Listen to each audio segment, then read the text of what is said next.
Bé, bon dia. Ja anem a començar. Sabeu que tenim la segona sessió del seminari, la recerca sociològica del nou sentit comú de l'extrema dreta, trumpisme, fake news i cultura de la cancel·lació. Avui tenim la sort de tenir amb nosaltres a Ana López. Ella és moltes coses.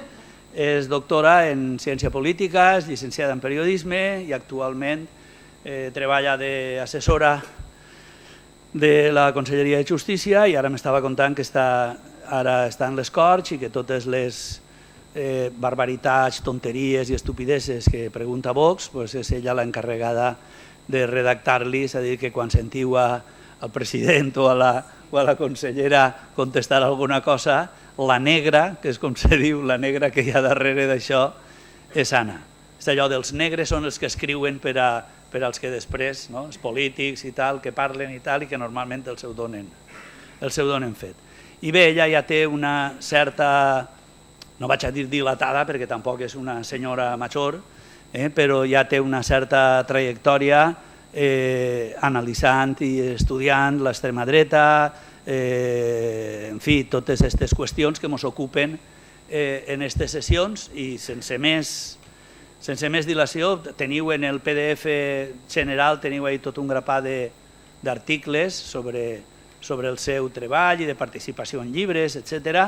I per tant, ahí ja teniu tota la bibliografia de referència per si voleu explorar més en aquest camp. I res, sense més, li passo la paraula. Moltes gràcies, Anna, per haver acceptat estar ací i ja està. Bon dia a totes i a tots. Agrair en primer lloc la participació en aquest seminari al que va ser un dia el meu professor, Rafa Chambó, i que em va ajudar, avui li comentava precisament això, a aclarir-me com a periodista què passava en aquest món des de tots els angles possibles, des del que passava en la transició ecològica, des del punt de vista polític o els mitjans de comunicació. Així que després de quasi 15 anys jo li dono les gràcies. I agrair també que trieu la temàtica d'aquest seminari. Anem a parlar un poquet d'aquest nou sentit de l'extrema dreta, del trumpisme, de fake news, de la cultura de la cancel·lació. I és que fa més d'una dècada haguera sigut impensable parlar de que un president dels Estats Units, aquest país que per a l'Alexis de Tocqueville va ser un model de democràcia, de fet, quan ell conta en el seu manual de la democràcia en Amèrica, que quan arribava i creuava l'Atlàntic, ell ja s'instal·lava en la contemplació del futur de la llibertat en el regne de la igualtat. Aquest país, aquest model de democràcia que ha tingut un president que ha negat el principi bàsic de legitimitat d'una democràcia, que és el resultat electoral. I tampoc era impensable fa 10 anys que un home en banyes, en centenars de persones, i auspiciat o no en este president dels Estats Units, això ho decidirà la justícia, assaltara el Congrés fa quasi 2 anys en gener perquè no estava d'acord en aquest resultat electoral. Però és que també fa menys de 4 anys que parlaríem del tema que jo avui vaig a tractar en els pròxims 30-35 minuts, que Vox, el representant espanyol de la nova dreta radical o nova extrema espanyola, és el tercer partit més votat en l'estat espanyol. Sí, el tercer partit més votat. Un fet que no és excepcional en Espanya. Com sabeu, en la resta d'Europa es parla ja d'una tercera o una quarta onada de l'extrema dreta, seguint els paràmetres i la doctrina del politòleg holandès Casmude o de l'historiador italià Steven Forti, que parla d'una extrema dreta 4.0. I és que l'extrema dreta de la que parlem avui té els seus arrels en els anys 70 i 80, quan arriba als parlaments de Suècia, Noruega, Finlàndia, o, sense oblidar-nos, de Jean-Marie Le Pen, que en 1984 arriba a les eleccions europees. Però faig un parèntesis. El primer partit postfeixista naix el 26 de desembre de 1946 en Itàlia, que és l'MCI. És a dir, que no és nou tot el que avui estem parlant.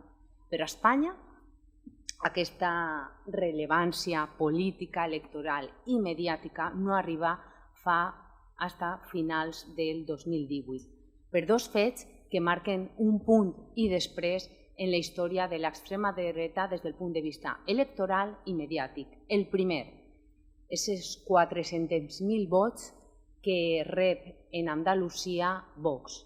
I no solament són importants quantitativament, aquests 12 diputats, sinó perquè per primera volta votar a l'extrema dreta en Espanya era un vot útil, perquè en els seus vots s'acaba en un govern socialista de 34 anys i es forma un govern amb el PP, en Ciudadanos i el recolzament de Vox.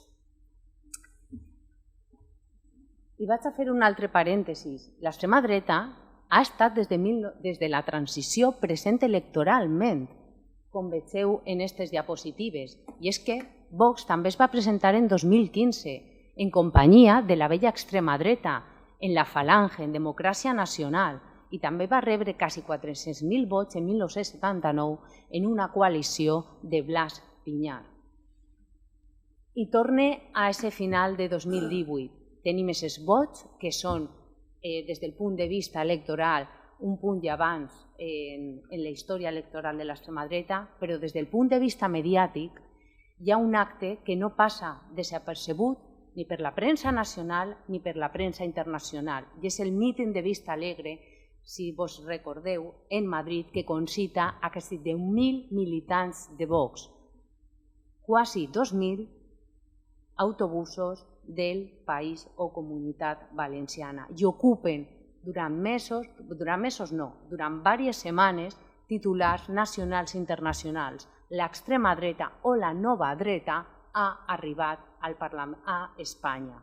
Així titulava The Guardian, per exemple. I és que Vox va passar de 50.000 vots en 2015 a obtindre en 2019, el 10 de novembre de 2019, quasi 3,6 milions de vots i 52 diputats. Però és que uns mesos després, en abril, havia obtingut 2,6, és a dir, que en un període de temps curt havia guanyat 1 milió de vots. Va ser el partit que més va guanyar en 2019 en aquesta repetició electoral. I no solament això, és que Vox va obtindre 1,4 milions de vots en les europees. És que Vox està present en 9 parlaments autonòmics. És que Vox està a punt de tindre el primer govern de coalició en Castilla i Lleó i tindrà una vicepresidència i tindrà conselleries i conselleries com família, conselleries com foment. Això significa la guerra cultural i la guerra econòmica, foment, els diners, i ja amenaça en llevar la Direcció General de la Dona. I també, amb els seus vots, tenen el govern en Madrid, en Múrcia o en Andalusia. I tenen 529 regidors en tota Espanya. Per cert, en 12 de les 20 ciutats espanyoles més importants territorialment, com València o Alacant.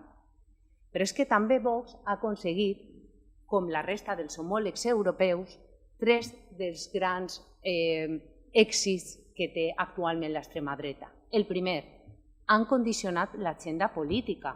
És que han incluït les seues propostes en els mitjans i en el debat polític. I no solament el tema d'immigració, de seguretat, de la família o de la casa, a banda de l'ultranacionalisme o espanyolisme recentralista. És que Vox ja també comença a parlar d'impostos. És que Vox també comença a abraçar els nous temes dels seus adversaris de la dreta, com el PP i ja el cadàver de Ciudadanos. En segon lloc, què ha aconseguit Vox igual que els seus homòlegs europeus? Han radicalitzat el partit majoritari conservador. És que Feijóo parla de violència intrafamiliar per a referir-se a la violència vicària. És un lapsus, però és que també Feijóo està assumint el discurs de Vox quan diu que Espanya se forra amb els impostos, quan ell, que és un president autonòmic, sap que aquests impostos que recapta l'Estat van per a la seva comunitat autònoma i que els necessita per a sufragar l'estat de benestar. però el partit majoritari està assumint el discurs radical de Vox. Això que és similar al que ha passat en França o en Itàlia, però no en Alemanya, on la Merkel va ficar un cordó sanitari en el que no passava alternativa per a Alemanya. I en tercer lloc, han condicionat les polítiques públiques. És que en Andalusia hi ha menys diners per a la violència de gènere. És que en l'Ajuntament d'Alacant han condicionat el pressupost i no n'hi ha tants diners per a la memòria històrica, per a la violència de gènere o per les organitzacions no governamentals. I això ho ha aconseguit l'extrema dreta en aquest país. Què dues qüestions abordaré de l'univers Vox al llarg ja dels 30 minuts que em queden? Jo em centraré en dues qüestions que estan emmarcades en aquestes darreres eleccions de 2019 i que són la foto fixa per a poder estudiar en tranquil·litat des del punt de vista de les xifres i de les enquestes a la nova extrema dreta. En primer lloc, l'anàlisi del discurs ultranacionalista de la campanya electoral del 10 de novembre de 2019 que va mobilitzar majoritàriament al seu electoral en aquest context, recordeu, de tensió territorial derivat del procés català. I en segon lloc, quina cobertura van fer els mitjans de comunicació d'aquest país d'aquest discurs ultranacionalista i de la campanya electoral de Vox? Va haver un cordó sanitari? Va haver propaganda del partit? Això ho veurem en dades quantitatives. I és que precisament un dels debats actuals que tenim en el nostre país, tant els mitjans de comunicació com en la resta dels actors polítics, com inclús en part de la societat civil i de la comunitat acadèmica, és com informar sobre Vox, ja que per a molts actors Vox tensiona els límits de la democràcia, quan parla d'un estat centralista, quan parla de drets de les dones, de LGTBI o de tancar directament les mesquites. Un debat que a la resta d'Europa i del món, dels Estats Units, han abordat des de fa dècades perquè conviuen en l'extrema dreta, com vos he dit, des dels anys 70. I el que fins al moment es diuen els experts, els col·legues politòlegs i sociòlegs, és que els mitjans de comunicació han afavorit el creixement de l'extrema dreta. Per al cas Mude, un politòleg de referència per a qualsevol acadèmic, estudiant que vulgui estudiar a l'extrema dreta, diu que els mitjans, la majoria dels mitjans encara no són afins, però l'extrema dreta ven. I de fet, Mude adverteix d'un altre fenomen, que és que cada vegada més els mitjans tradicionals o els mitjans convencionals no solament promouen els temes propis de l'agenda política de l'extrema dreta, la inseguretat, la immigració, sinó que també donen suport als partits polítics. I això ho vegem tots quan la Fox News recolza Trump o, per exemple, el Daily Express a l'UKIP, o així en Espanya, OK Diario, entre altres mitjans afins, o 13TV. O com va passar en les eleccions d'Alemanya de 2017, quan tots els mitjans es van centrar en els temes que marcava l'agenda alternativa per a Alemanya, immigració i inseguretat. I faig un altre parèntesis. El 26 de desembre de 2021, de l'any passat, es van repetir les eleccions en Alemanya en un context, si recordeu, de pandèmia, en què l'extrema dreta alemana estava capitanejant les manifestacions antivacunes, però els mitjans de comunicació van fer una reflexió per a frenar a l'extrema dreta i no van ser els protagonistes de l'agenda. Això què va significar? Que l'extrema dreta no ha desaparegut del Bundestag, però no ha augmentat, perquè el vaticini era que augmentaven del seu 13% i ara mateix s'han quedat en el 10%. Però els mitjans de comunicació van fer una referència i en el debat no van incloure aquests temes que l'extrema dreta estava capitanejant en els carrers. I per què jo vos vaig abordar aquestes dues qüestions?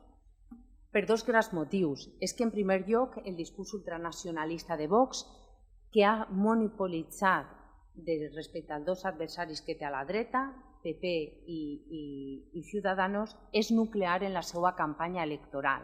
I hi ha dues dades rellevants per a confirmar el que vos estic dient. El seu programa electoral fins al moment és Espanya Viva, les 100 medidas, Ese ultranacionalisme espanyol està present en el 70% de les seues protestes i és que el primer article directament vol acabar en l'autonomia catalana, directament, el primer.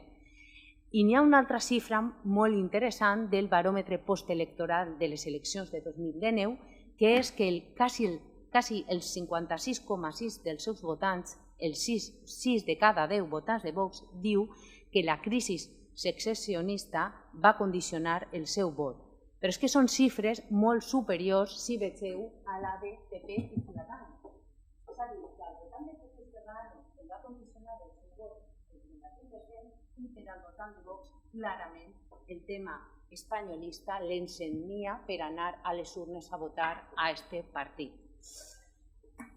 I per què també m'interessava el tema dels mitjans de comunicació? Perquè són formadors de l'opinió pública i sobretot perquè, com vos he dit fa un moment, hi ha un debat actual de com informar sobre Vox, perquè nosaltres no tenim experiència d'aquesta presència institucional de l'extrema dreta i és interessant saber com els mitjans de comunicació s'estan comportant davant d'aquest nou actor polític. I també torne a aquesta enquesta postelectoral del DUN que dona dues xifres reveladores i que fins al moment desconeixíem, que és que el 82% del votant de Vox durant la campanya electoral s'informa per els mitjans de comunicació tradicionals. És un votant hiperinformat per damunt de la mitjana dels votants dels altres partits. No ens oblidem tampoc que també és el partit que millor gasta les xarxes socials, quasi el 9,4% en campanya electoral va gastar les xarxes socials i tan sols un 0,4% no consumint mitjans. Però també és important el tipus de mitjà de comunicació tradicional que durant la campanya electoral el votant de Vox va gastar, que és la premsa. És una reflexió que anem a ficar damunt de la taula al final. I per analitzar aquestes dues qüestions, la primera hipòtesi que jo vaig plantejar és que Vox utilitza la temàtica ultranacionalista com a eix central dels seus discursos durant la campanya electoral del DUN perquè mobilitza el seu electoral en un context excepcional de crisi identitària espanyola sorgida del marc del procés català. Recordeu-vos l'any de 2019, suspensió d'autonomia catalana, el marc, no en 2019, les manifestacions, el referèndum, és a dir, estava en el centre de l'agenda política. I per analitzar aquesta qüestió jo he gastat un anàlisi de contingut de tipus quantitatiu i qualitatiu per analitzar els 6 mítings principals de la campanya electoral del 2019 de Santiago Abascal i he analitzat tots els temes relacionats amb aquest ultranacionalisme. És a dir, la idea era saber quin pes té en la campanya electoral de Vox el patriotisme, el nacionalisme banal, etc. Perquè en aquest univers de paraules, quina estratègia comunicativa i política va gastar Vox? És similar a la dels col·legues europeus, a la francesa, a la polaca, a la d'Alternativa per Alemanya? Quin va ser el resultat? Bueno, pues que Vox utilitza efectivament el seu discurs espanyolista recentralista com a eix central dels seus mítings. És que d'estos mítings analitzats, com vegeu en la diapositiva, de manera casual o no, que va iniciar la campanya electoral en Barcelona, en 30 minuts, 40 vegades va dir la paraula Espanya, Santiago Abascal. I és que almenys una volta al minut un terme nacionalista entrava en el debat en aquests mítings de campanya. En el de València, per exemple, 28 voltes el terme Espanya, 15 nació o 3 la bandera. Així també vegeu els resultats. És que pràcticament un terme relacionat amb el nacionalisme per minut està en els mítings d'Abascal. I en tot, quantitativament, jo vaig demostrar que aquest discurs ultranacionalista era el principal en els mítings de Vox. I analitzant en una segona part què es revelava l'estratègia comunicativa, també vaig gastar la política comparada i el cas Mude, i efectivament aquesta estratègia no és nova. Ja l'han gastat, per exemple, Jean-Marie Le Pen en 1993 quan va obtindre també un 11% de recolzament en França i quan ell va presentar 300 mesures, bueno, vos el dic en castellà, 300 medidas para el renacer de Francia. El primer capítol es dedicava a la verdadera identitat dels francesos. Crec que vos sona un poquet les paraules. I, de fet, plantejava no 100 mesures, sinó presentava 99 medidas dirigidas a dificultar la adopción de la ciudadanía francesa, el Jean-Marie Le Pen en 1993. I en esta estratègia comunicativa, que és similar al dels homòlegs europeus i que també ens relata el cas Mude en el seu últim llibre, el d'ultranacionalisme, diu que aquesta estratègia es basa en crear un enemic inter i extern. En el cas de Abascal, l'enemic són els independentistes i la dictadura progre, en construir la identitat del grup de comunitat, és a dir, els espanyols som els millors, eliminar les diferències dins del grup, en denunciar el tractament de la llei i demanar el manteniment i l'enfortiment de la llei i l'ordre, i uns mítings carregats d'emocionalitat, d'agressivitat, en el que es rebutja la complexitat i la simplificació del llenguatge. Els catalans demanen l'independència, doncs se suspenem l'autonomia. Per a què pensar i dialogar? Solucions fàcils a problemes complexos que, de fet, arrastrem en este país des de la transició. I per a veure en 4 minuts tot el que vos estic contant d'este míting, a veure si s'encén.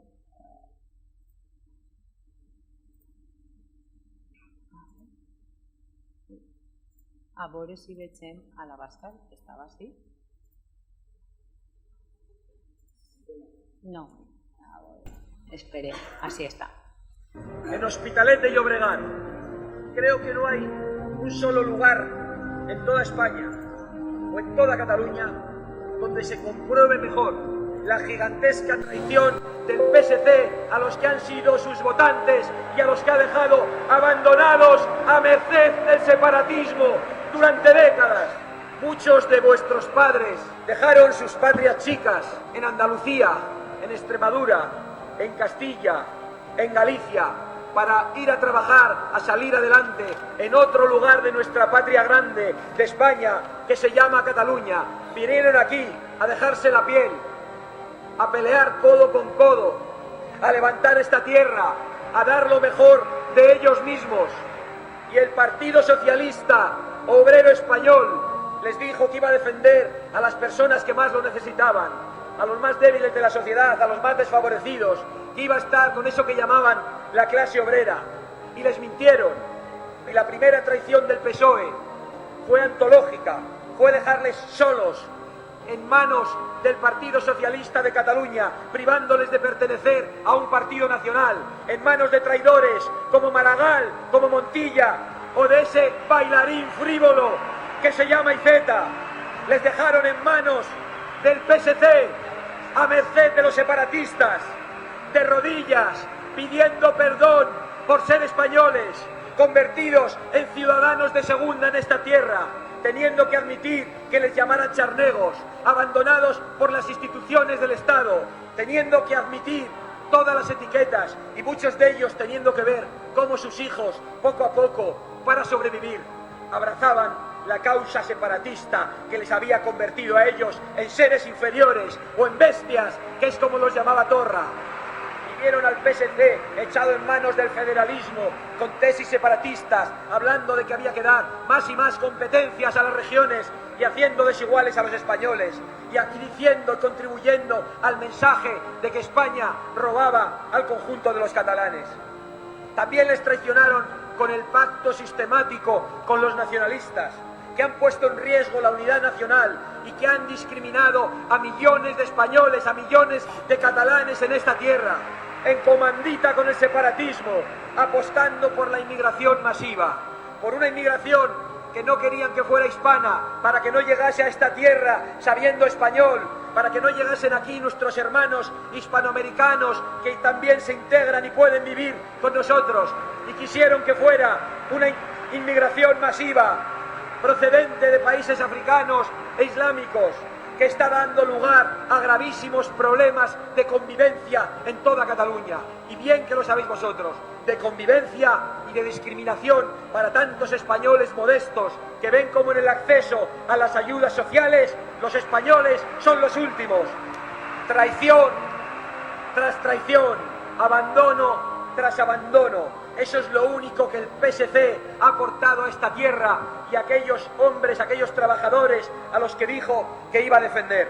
Y por eso hoy en Hospitalet decimos a esos españoles trabajadores, a esos hombres y mujeres modestos y esforzados: el mayor patrimonio, la mayor riqueza que tenéis se llama España y no vamos a permitir que nos la arrebaten, porque solo los privilegiados, los poderosos y las oligarquías pueden permitirse el lujo de no tener patria, pero nosotros no nos lo podemos permitir.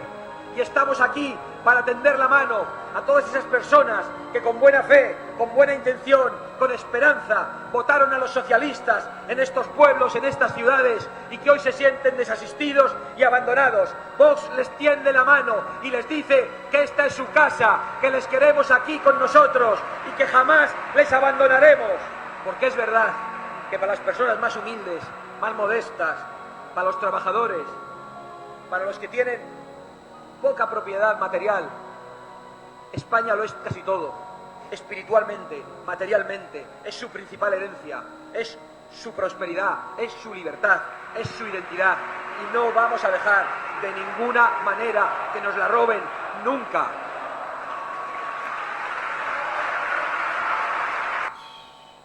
Crec que el vídeo parla... Ai, espereu que baixe.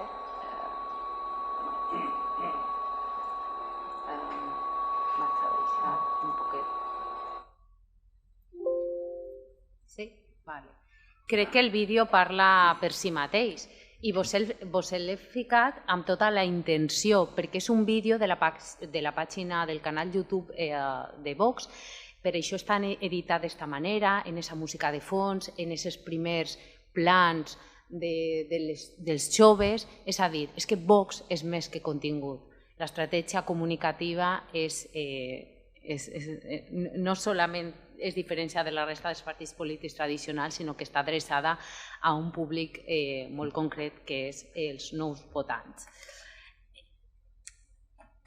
Després d'analitzar i confirmar que aquest espanyolisme estava present en la campanya electoral de Vox, la meva segona pregunta era com la premsa, com aquest discurs havia calat en la premsa, en els mitjans de comunicació tradicionals, i partia de la hipòtesi que havien afavorit la cobertura que van fer els mitjans de comunicació tradicionals, aquests als que Vox va seguir, la majoria dels votants de Vox va gastar per a informar-se durant la campanya electoral, havia repercutit en aquests resultats de l'extrema dreta en aquest país. I per això vaig agafar els 8 diaris amb més audiència d'aquest mes, segons el mesurador d'audiència Comscore, i vaig agafar els 4 diaris natius digitals i 4 diaris en format tradicional. Vaig analitzar els 9 dies de campanya electoral perquè, no sé si vos en recordeu, però va ser una campanya més xicotigua que les altres, i vaig analitzar totes les notícies que es publicaven sobre Vox i com es tractava el tema del nacionalisme, aquest nacionalisme espanyol. Bueno, quin va ser el resultat? Que el nombre de peces informatives de Vox en aquests 9 dies per als diaris amb més audiència va ser de 203. La mitjana diària de publicacions durant la campanya electoral del Partido Abascal va ser 3 i les referències a Vox van ser constants en tots els diaris, tant d'esquerra com de dreta, de tot l'espectre polític. És a dir, que malgrat Vox no tindre els millors resultats electorals per a donar aquesta cobertura informativa, és a dir, no tenia ni els resultats del PP ni de Ciudadanos, va tindre una cobertura extraordinària respecte als altres dos adversaris de la dreta o els altres dos partits polítics que també estaven gastant la carta del discurs espanyolista. De fet, destaca OK Diario i l'Espanyol, que van publicar de mitjana quasi 7 notícies 5 notícies al dia sobre Vox i el seu discurs ultranacionalista. Què similituds vas trobar en aquests 8 diaris? Per exemple, el subjecte de la majoria dels titulars. És que el 60% de les notícies de Vox titulaven amb la paraula Vox, el 20% amb la paraula Abascal i l'altre percentatge que queda es van centrar o en representants de Vox o en altres actors polítics que denunciaven les polítiques o el possible govern de Vox en l'estat espanyol. També es constata que els diaris van enquadrar el discurs de Vox enunciat majoritàriament assumptes relatius al tema ultranacionalista, és a dir, que l'estratègia planificada per Abascal i el seu partit estava funcionant, perquè el discurs espanyolista recentralista era el protagonista de les seues notícies. No parlaven del seu discurs des del punt de vista econòmic, que vol rebaixar les rentes als més rics, ni que vol privatitzar la sanitat. No, parlaven del discurs espanyolista de Vox. Les 100 mesures per a fer una Espanya millor, l'únic que li interessava a la premsa era el discurs espanyolista. I és que els resultats globals van revelar que 6 de cada 10 titulars estaven relacionats en aquest tema de l'Espanya que proposava Vox. Però també vaig trobar divergències entre els 8 diaris analitzats respecte al nombre d'aparicions, és a dir, OK Diario, com hem vist, era el que més va publicar sobre Vox, en canvi El País, El Diario, La Vanguardia, no tant. També l'enfocament de les peces informatives, que també reprodueixen l'esquema de polarització ideològica que existeix en els mitjans de comunicació. ABC i OK Diario no van publicar cap informació crític cap a Vox. El País, El Diario, Puntés i La Vanguardia no van publicar, en canvi, cap informació favorable al partit d'Abascal. I tots aquests inputs dels mitjans de comunicació cap a l'opinió pública han influït? Bueno, un dels indicadors que ens diu si la societat està canviant quan entra a l'extrema dreta és la polarització ciutadana. I també les xifres i les enquestes són molt reveladores. Com sabeu, la polarització d'una societat és una variable clau perquè quantifica fins a quin punt l'opinió pública es divideix en 2 extrems oposats. I en Espanya hem assolit uns nivells de polarització històrics en democràcia. No tenim, evidentment, enquestes comparables dels anys 80 a l'actualitat, però en els últims 12 anys la polarització ciutadana s'ha disparat, és a dir, tenim més gent que es posiciona en l'esquerra i en la dreta. En 2010 la tenim en un 3,5, recordeu, 2010 encara tenim bipartidisme, encara no tenim ni a Podemos ni a Ciudadanos, i en 2022, en tots aquests nous actors polítics, especialment el de l'extrema dreta, es dispara a 7. Per a tindre una referència, en les últimes eleccions de França, fa 4 anys, el grau de polarització entre Macron i la Marine Le Pen era de 5,1 i avui en Espanya tenim 7 graus de diferència, per a que compareu com tenim de polaritzada a la societat espanyola actualment.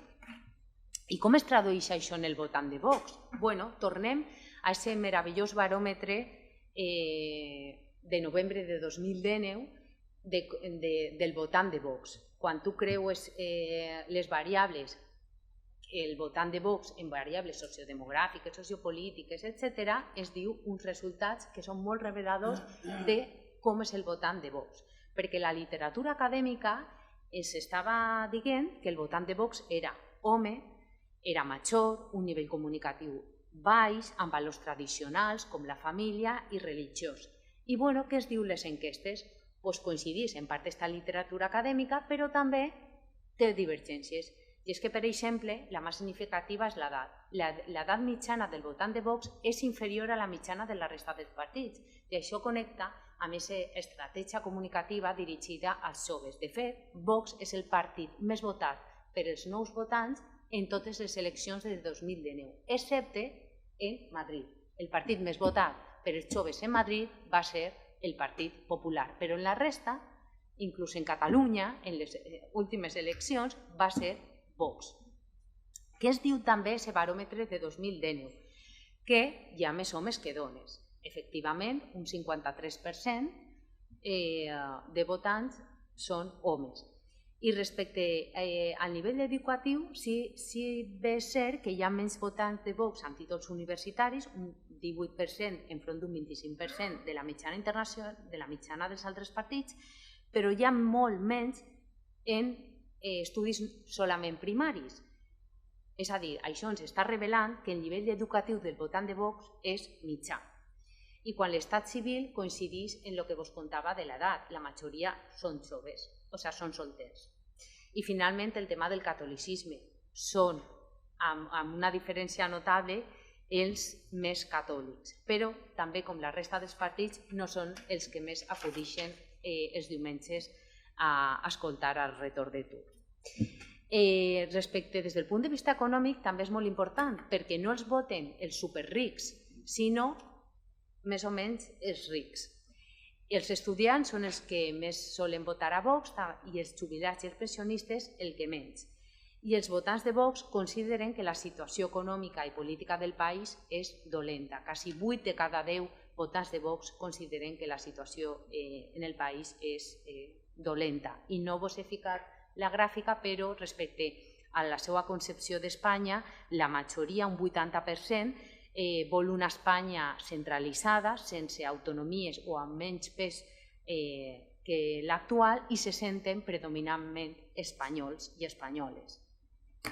I n'hi ha una altra enquesta interessant que hem tardat quasi 4 anys en fer-la en Espanya, perquè suposa que l'extrema dreta no era important, i es fa en febrer de 2022. I és molt interessant perquè per primera volta preguntem a tota la ciutadania què opina de tindre un actor polític com l'extrema dreta en el nostre país.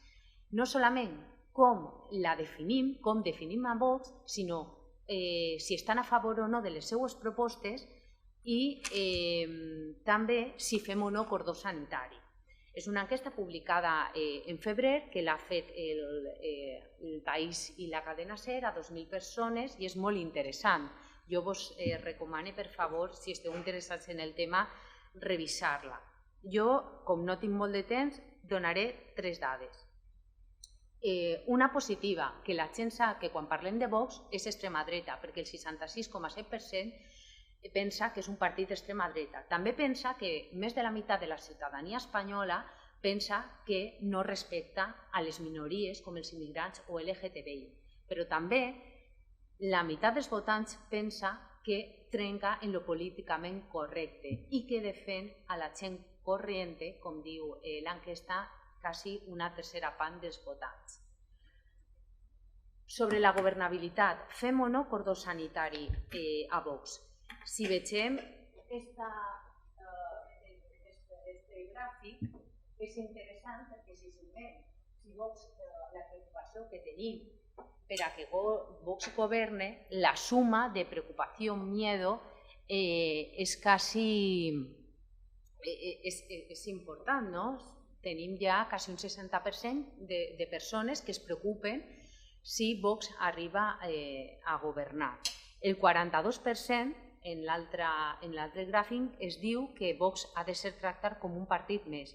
I en la taula de baix és important el que diu el PP, perquè evidentment, com som col·legues de coalició, diuen que 7 de cada 10 votants del PP assegura que caldria tractar-li com un partit més. Tan sols un 20% creu que no s'ha de permetre l'entrada del govern i l'11% dona suport a la seva legalització. I hi ha l'última diapositiva, que és molt interessant i que ojalà tornem a repetir d'ací uns mesos, que és acceptació i rebuig de les propostes de Vox, perquè això significa que si d'ací uns mesos aquestes propostes han augmentat, el discurs de Vox està continuant calant en la societat espanyola. I és que, per als enquestats, el 25% rebutja la migració. La proposta de Vox d'acabar en els immigrants i expulsar-lo està a favor, segons aquesta enquesta, un 25%. Un 34% estan a favor de tindre més vivenda social, un 16,5% de tornar les competències, és a dir, la idea del recentralisme, un 10% substituiria la violència de gènere per la violència intrafamiliar o un 5,6% voldria eliminar la legislació sobre memòria històrica. Esta enquesta crec que és fonamental si la repetim d'ací a un temps perquè sabrem si les propostes de Vox continuen calant en la població. I ja vaig acabant, me queden 2 minuts. Quina és la foto actual de l'estat, de com tenim a Vox el termòmetre polític i mediàtic? Bé, és que s'ha confirmat la desmarginació mediàtica de l'extrema dreta, no hi ha cordó sanitari, algo que també ha passat en els Estats Units o en Europa. El cordó polític, el cordó sanitari polític, ja estem veient que el PP tampoc s'ha sumat a ell. Ara que s'està celebrant este cap de setmana i ja està en Sevilla Feijóo, tal volta es dona pistes si marca una línia roja definitiva o continua en esta política de formar govern en l'extrema dreta. També es confirma un posicionament polaritzat de la premsa, favorable o crítica, que coincideix, com vos he contat, en la polarització actual que hi ha en els grups mediàtics afins als partits conservadors i progressistes. També s'ha confirmat una estratègia exitosa de Vox als mitjans per a posar al centre del discurs, al centre de l'agenda, aquest discurs ultranacionalista. De fet, la cobertura favorable i poc crítica d'alguns mitjans arriba a un 40% dels seus diaris. I això resulta molt cridaner quan, per exemple, l'Abascal agafa molt l'estratègia del victimisme quan es refereix al tractament que li fan els mitjans de comunicació. De fet, Abascal veta mitjans de comunicació perquè diuen que es marginen. I tenim un exemple recent ací a la televisió valenciana. En febrer de 2022, en les eleccions de Castilla i Lleó, es va fer una cobertura, una notícia en la que es contava que la majoria dels votants de Vox són joves i això respon a una estratègia en xarxes socials. Ese mateix dia, el representant de Vox en Apunt ja va treure una nota de premsa denunciant l'atac partidista que pateix Vox des dels informatius de la televisió pública. I després d'aquesta nota de premsa, els mitjans afins es van fer eco. L'estratègia victimista de Vox està present quan, si vegem el panorama mediàtic, no poden ser víctimes quan tenen una cobertura extraordinària en els mitjans de comunicació, però ells continuen en aquest mantra.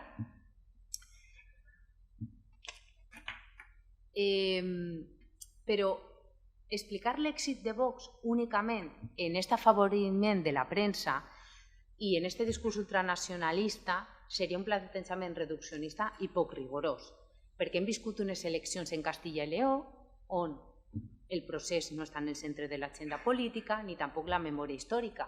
Hem tingut una guerra, una pandèmia, una inflació i Vox continua en expectatives millors que fa 2 anys.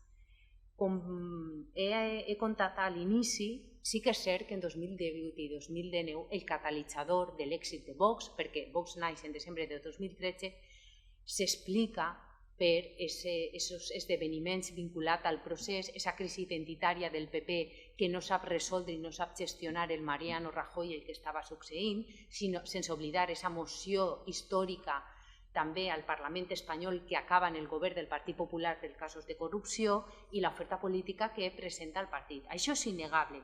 Però què està passant ara? És que Vox es vol posicionar i s'ha posicionat com el partit que vol ser l'alternativa, que inclús vol ser l'alternativa al Partit Popular i al govern de Pedro Sánchez. I això s'explica perquè està present en el Congrés, al carrer, i perquè les interpel·lacions que fa el Santiago Abascal al president del govern no solament estan relacionades en la seva talla cultural, en el tema de la immigració, en la seguretat, en la casa o en la família.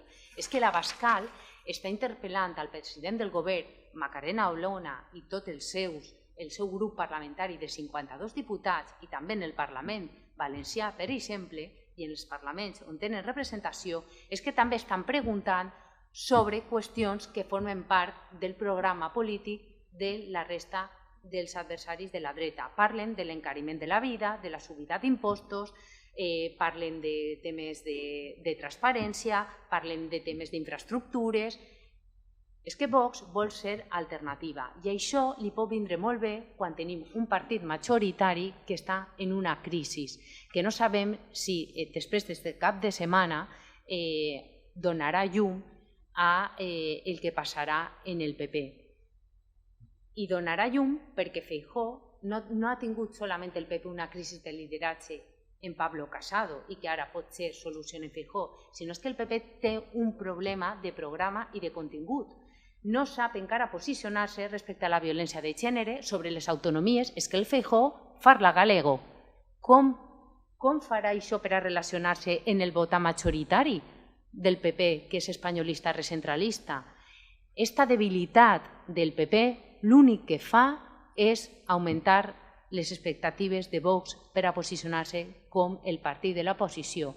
L'última enquesta li dona un 20% en les pròximes eleccions a l'estat espanyol en 2023. Esa és la foto actual de l'extrema dreta en este país. Moltes gràcies.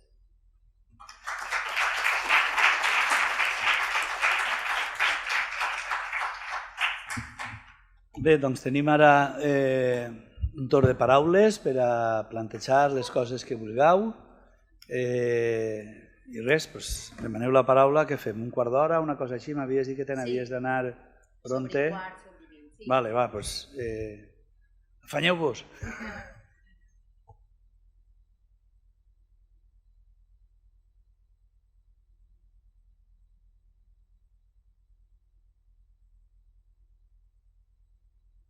I a tots els que preguntaven eren de segon i vosaltres sou de tercer. Us hauria de caure la cara de vergonya. Vinga, va, a veure qui s'anima.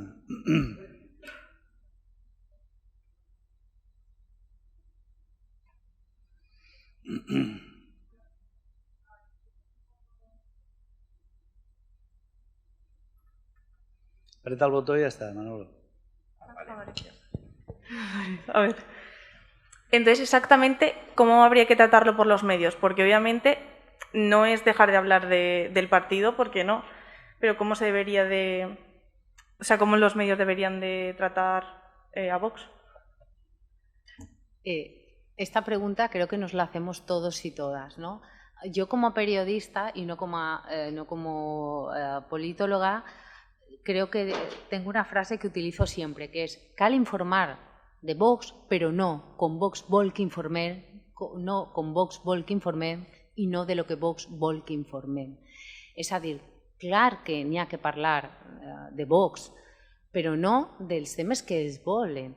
Per què no parlem de l'Ivan Espinosa de los Monteros, no? Mai me'n recorde de l'aristòcrata, de que denuncia tanta criminalitat i ell ha comès un delicte, que no ha pagat les obres. Per què no parlem de la transparència del partit, els que ens donen lliçons a la resta? Perquè és que el seu partit no presenta, per exemple, els seus diputats, les nòmines o el seu patrimoni al Parlament, que és una obligació.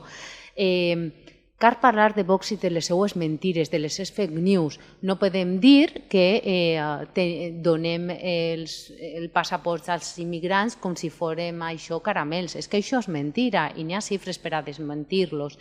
Cal parlar de Vox, però no de lo que Vox vol que parlem.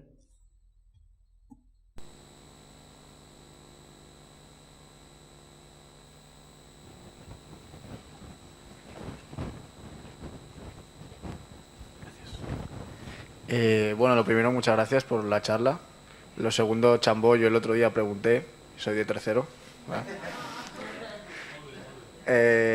Nada, simplemente me llama la atención dos cosas. La primera es que, bueno, la semana pasada tuvimos una charla también sobre este tema, que en ninguna de las dos charlas haya salido la cuestión de la paradoja de la tolerancia de Karl Popper, en referencia a si debemos ser tolerantes con los intolerantes, hasta qué límite. Y creo que sí que esa, no sé cómo llamarlo, aportación teórica de Popper es importante para todo el tema comunicativo de cómo tratar a la extrema derecha. Y luego la segunda cosa es que no recuerdo de dónde fue, pero salió hace poco, a lo mejor hace un par de meses, un estudio que hablaba que en el contexto de Twitter se beneficiaba, digamos, en términos algorítmicos a la extrema derecha. Lo digo también por todo el tema que has comentado, que es muy interesante, sobre cómo los medios tradicionales abordan toda esta cuestión y cómo, digamos, de alguna manera da rédito. Porque al final, digamos, en un contexto como es el actual, el digital, el tema de la competencia por la atención es muy importante. Y creo que no solo el tema de... Esto quizá va más allá de solo la extrema derecha, sino que los discursos populistas, ¿no? El dar, digamos, grandes eslóganes y soluciones fáciles a problemas complicados, que es lo que has comentado, vende más en un contexto de una competencia tan feroz, porque la gente te da caso, ¿no? Entonces, pues preguntarte un poco cómo lo vives tú en ese sentido como periodista.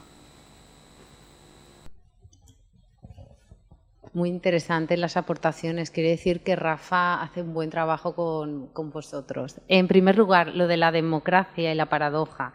No podemos aquí abordar todo, pero es que vivimos en una democracia que no es militante como la alemana, y una de las virtudes de nuestra democracia es que tenemos que aceptar a los partidos políticos. Aquí en España solo podemos ilegalizarlos por el tema de la violencia, con lo cual eso nos exige al resto de actores políticos hacer mucho más trabajo. Nos exige, desde el punto de vista, por ejemplo, parlamentario en las Cortes, nos exige un trabajo ingente para desmontar los argumentos de Vox, pero es que forman parte del juego político. Y mientras no traspasen los límites constitucionales, tenemos que jugar con las mismas cartas. La democracia militante, que es la alemana, en el que de hecho ellos tienen una oficina para la protección de los derechos fundamentales que monitoriza toda la extrema derecha, solo ha conseguido ilegalizar una vez a los neonazis. Es muy complicado, pero es el juego que tenemos que aceptar en democracia. Respecto a la segunda reflexión, como ha dicho Casmude en varias ocasiones, la extrema derecha vende, y especialmente en redes sociales, pero hemos tenido muchos avances. Recordad que cuando Trump en las elecciones intenta deslegitimarlas y dicen que son falsas, Twitter cancela su cuenta y muchos medios de comunicación cortan sus declaraciones en directo, porque no se podía aceptar que un presidente de Estados Unidos estuviera diciendo que las elecciones eran un fraude. Con lo cual estamos avanzando, y sobre todo es que estamos aprendiendo, porque la extrema derecha históricamente ha sido la maestra en todo el tema de las redes sociales y la comunicación. Tenemos que hacer memoria. La extrema derecha, tanto europea como la española, nunca ha tenido un espacio en los medios de comunicación tradicionales, con lo cual ellos tenían que buscarse siempre sus alternativas para difundir sus mensajes, para movilizar a sus militantes. ¿Y cómo lo hicieron? A través de las redes sociales y las webs. Ellos fueron los primeros. Hay un artículo muy interesante de Nona Mayer o de la Manuela Cayani, y de hecho yo lo abordo en mi tesis doctoral en uno de los artículos que podéis leer, en el que precisamente esa organización de la extrema derecha ya en el año 2000, y no hablo de la extrema derecha de Vox, sino de la primera extrema derecha de Plataforma per Catalunya, de España 2000, de Democracia Nacional, que utilizaban las redes, utilizaban Internet y esos blogs que consideramos tan antiguos de forma mucho más sofisticada que el resto de partidos políticos. Con lo cual tenemos que adaptarnos a los tiempos, pero eso sí, la extrema derecha vende y los medios evidentemente compran su mensaje.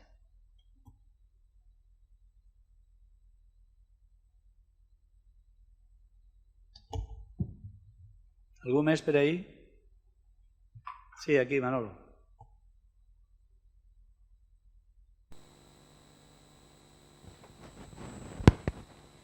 ¿Se me escucha? Antes has dicho que el PP se encuentra en una crisis actual por lo que pasó con Ayuso y Casado, pero ¿crees que Ayuso sí que se ha encontrado con un auge bastante en los medios de comunicación y ha salido beneficiada. ¿Crees que hay un paralelismo entre Ayuso y Abascal? Nuestra IDA es el acrónimo de Isabel Díaz Ayuso en Twitter. El fenómeno Díaz Ayuso es comparable, por ejemplo, al de Trump. Ella sobre todo se posiciona en un momento muy concreto, que recordad que es esas medidas restrictivas y que ella apela a esa libertad. Claro, estábamos confinados meses y ella rompe y hace una campaña en clave nacional en contra de Sánchez y se apodera de ese mensaje de mucha gente que no entendía que siguiéramos confinados. Aparte de eso, el personaje de Ayuso tiene unos ingredientes que desde el punto de vista se parecen mucho a la extrema derecha y de hecho ella juega esa carta desde el punto de vista tanto de la retórica como la exposición de sus discursos. Muy pocas líneas rojas le ha puesto a Vox. Sí que es cierto que hace un mes y medio Vox le hace una pregunta en sus Cortes respecto a la supuesta inseguridad que hay en Madrid. Y ella, por primera vez, le dice en una réplica que no hablen de inseguridad ciudadana y que no vuelvan a vincular la inmigración y los menores con criminales, ¿no? Con delitos. Esa es la única línea roja que he podido encontrar en el discurso de Isabel Díaz Ayuso y que no se asemeja a la extrema derecha. Con lo cual, sí que estamos viendo que en el Partido Popular hay dos corrientes. Este perfil de más Díaz Ayuso, que es, vamos a jugar la carta de ser mucho más radical para intentar aplacar a Vox. No obstante, Rocío Monasterios, que es la líder en Madrid junto con Ortega Smith, han tenido unos resultados espectaculares también y forman parte, bueno, apoyan al gobierno, no gobiernan en coalición. Con lo cual, no quiere decir que, aunque la derecha se radicalice casi hasta asemejarse a uno de ellos, la extrema derecha de Vox se decrece, con lo cual siguen conviviendo, pero no con tanto poder. Ahora mismo, y por eso este fin de semana es clave, a ver si Feijóo nos hace el gallego y nos da las claves de cuál va a ser el talante y la postura de su partido. Un perfil mucho más moderado o un perfil mucho más radical. Esa incógnita no sé si nos la desvelará este fin de semana o se hace el gallego. Ana, una cuestión así más metodológica. ¿Cómo has trabajado las noticias de prensa? ¿Cómo has hecho ese trabajo, por favor? Bueno, utilicé el programa, el Nudist, y en el que, bueno, con un programa de seleccionador booleano de noticias, el Kiosco Más y Más y Orbit, seleccionaba todas aquellas términos Vox Nacionalista España. Una vez se me descargan las noticias, las introduzco en el Nudist y me hace un árbol, aquí no lo he podido enseñar, en el que nos dice cuántas veces aparece la palabra España, bandera, patria, y luego yo lo vuelco en un Excel para medir cada diario, o sea, cada periódico, y luego las variables que a mí me interesaban, que es la frecuencia, que es las veces que aparecía, favorable, neutra o crítica, atendiendo a modalizadores, evidentemente. No me ha dado tiempo, pero la verdad que las dos partes del estudio son muy interesantes, sobre todo también la de los mítines de Abascal, que fue lo mismo, una transcripción gracias a la tecnología de esos 30-40 minutos y luego volcarlos a programas que tenemos en abierto y que los podemos utilizar.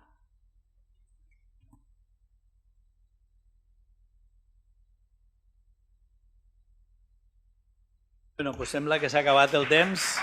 Moltes gràcies a Anna. Ha sigut molt útil i molt interessant.